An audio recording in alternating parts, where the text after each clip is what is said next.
Pakistan cricket board में जो मामला चल रहे हैं, कुछ इस्तीफे आ रहे हैं, कुछ ट्वीट्स के हवाले से बातें की जा रही हैं और दीगर क्रिकेटर्स जो हैं वो उनकी सपोर्ट में हमें नज़र आ रहे हैं ट्विटर पर ही और दीगर सोशल मीडिया ऐप्स पर भी। हमें ज्वाइन किया है former test cricketer Azhar Khan साहब ने। अस्सलाम वालेकुम खान साहब। जी वालेकुम अस्सलाम। अजहर खान साहब, कैसे मिजाज आपके? ठीक है जी अल्लाह करम। अजहर साहब, स्टार्ट कर लेते हैं ज़रा पॉजिटिव वे में, उसके बाद फिर कुछ चीज़ें हमने नेगेटिव भी बातें करनी है। नेगेटिव इन द सेंस कि तनकीद करनी है पाकिस्तान क्रिकेट बोर्ड के कुछ मामलात पर।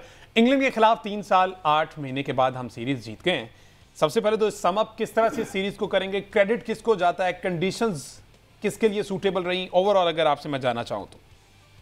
देखिए हमजा, अगर आप पूरी इस सीरीज का अहाता करें ना जी, तो आपको एक चीज नजर आएगी कि बड़ी देर के बाद पाकिस्तान की जो थिंक टैंक है ना, जिसमें आपके सिलेक्शन कमेटी थी, आपके कैप्टन थे, कोच थे और आपके सीनियर प्लेयर्स थे, they have taken a decision जिसमें उन्हें अपनी स्ट्रेंथ का बड़ी देर के बाद पता चला कि हमारी स्ट्रेंथ है क्या। जब इस चीज पर उन्होंने वर्क किया ना, तो जो पहला टेस्ट मैच था वो 5 दिन उस पिच पर हुआ और फिर उसके बाद ये डिसाइड किया कि इसी पिच पर अब अगला टेस्ट मैच जो है वो भी हमें खेलना है और उसके लिए पंखे जो है वो और फिर हीटर जो है, ताकि टॉप जो है ना वो बाइंड ना कर सके, हार्ड ना हो सके, वो सॉफ्ट रहे। और ऐसे मौकों पर फिर आपको पता है कि 2 जो स्पिनर्स थे उनको वापस बुलाया गया, जिसमें नुमान था और साजिद था। अब इन दोनों ने जिस तरह की परफॉर्मेंस दी ना, उससे जाहिर ये होता है कि पाकिस्तान के पास रिसोर्सेज थे, आर्मरी थी, हमारे पास एमुनिशन था, मगर हम उसका इस्तेमाल नहीं कर पा रहे थे। और जैसा ही दूसरा टेस्ट मैच आपने देखा, जो पाकिस्तान ने बिल्कुल आउट क्लास कर दिया इंग्लैंड को, और जीतने के बाद फिर जब तीसरा टेस्ट मैच था तो उस वक्त तो हम सबको पता चल गया था कि पाकिस्तान का स्ट्रॉन्गर एरिया जो है वो क्या है, पाकिस्तान के पास रिसोर्सेज क्या है और कैसी पिच पर हम इंग्लैंड को जो है ना वो ये सीरीज, ये टेस्ट मैच जीत कर हम जीत सकते हैं।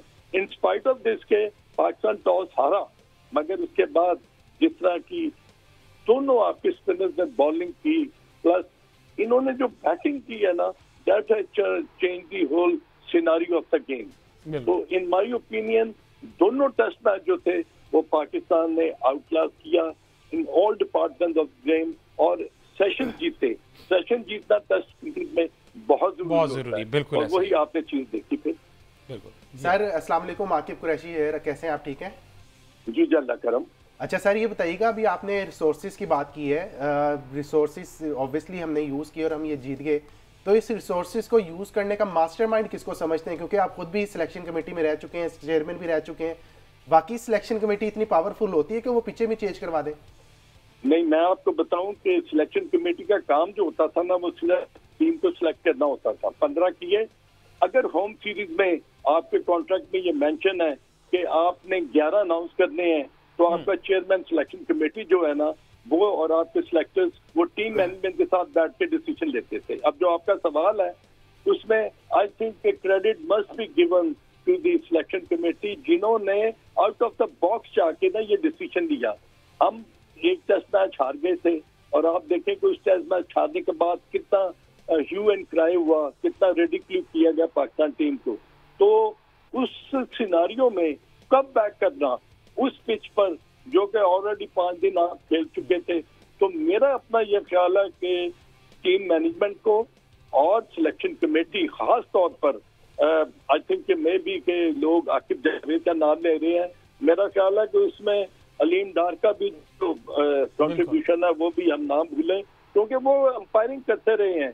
उन्हें जो वो 22 यार्ड्स पर जब खड़ा होता ना आदमी, तो उसको बॉल की हर इंटेंसिटी का पता होता है कि गेंद कितना ब्रेक हुआ है, कितना बाउंस हुआ है, कितनी उसकी लेटरल मूवमेंट थी, कैसा उसने ऐसी पिच पर बिहेव किया। तो आई think it was a accumulative effort from Pakistan selection committee, और उन्होंने उसको फिर अपना एग्जीक्यूट किया और प्लेयर्स ने, और उसमें नुमान का और साजिद का जो कंट्रीब्यूशन है कि 39 विकेट्स इन्होंने दोनों किए, दोनों स्पिनर्स ने इन 2 टेस्ट मैचेस।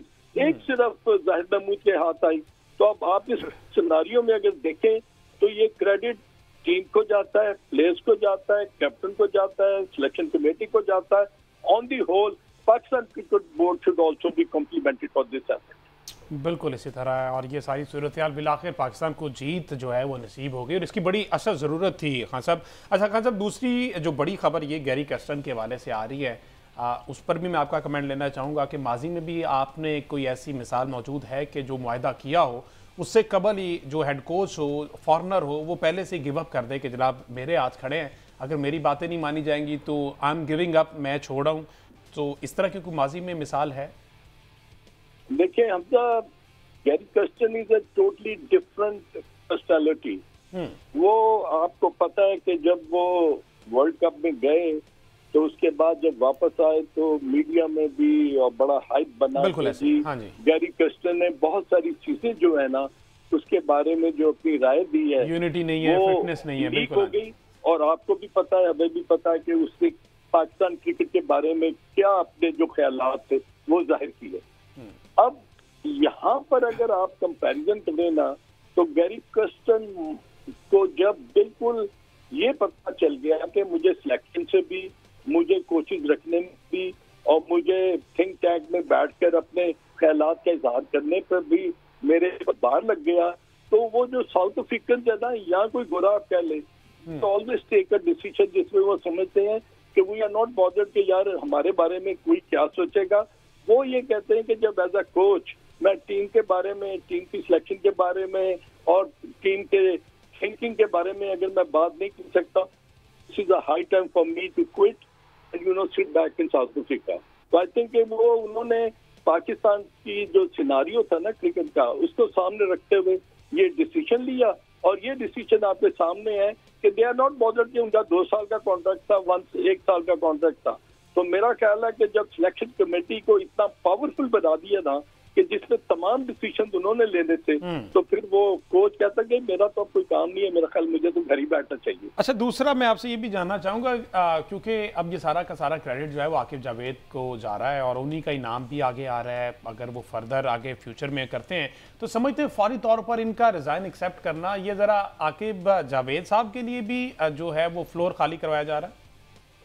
नहीं, देखिए इसमें ना डिसीजन मेकिंग जो है ना, अगर गैरी कर्स्टन ने अगर क्विट किया है और उन्होंने एक फैसला किया है तो उन्होंने उसके प्रॉस एंड कॉन्स जो है ना वो जरूर देखे होंगे कि यार मेरा अगर मेरी जो कंट्रीब्यूशन है एज अ कोच अगर पाकिस्तान टीम के लिए बेहतर नहीं है तो why should I bother about it. मेरा ख्याल है मैं घर बैठूं और मैं क्विट कर जाऊं, मैं रिजाइन कर दूं। अब अगर आकिब के जहन में ये चीज थी कि गैरी कर्स्टन छोड़ेगा, मगर आकिब को ये तो नहीं पता था, तो मेरा अभी तक जो आकिब ने अपनाया ना, I think he carries on as a convener of selection committee और वही जो है ना आगे बढ़कर डिसीजन अगर ले रहे हैं, बिल्कुल ये उनके अकेला का नहीं है, ये सारे लड़कों का भी डिसीजन साथ है।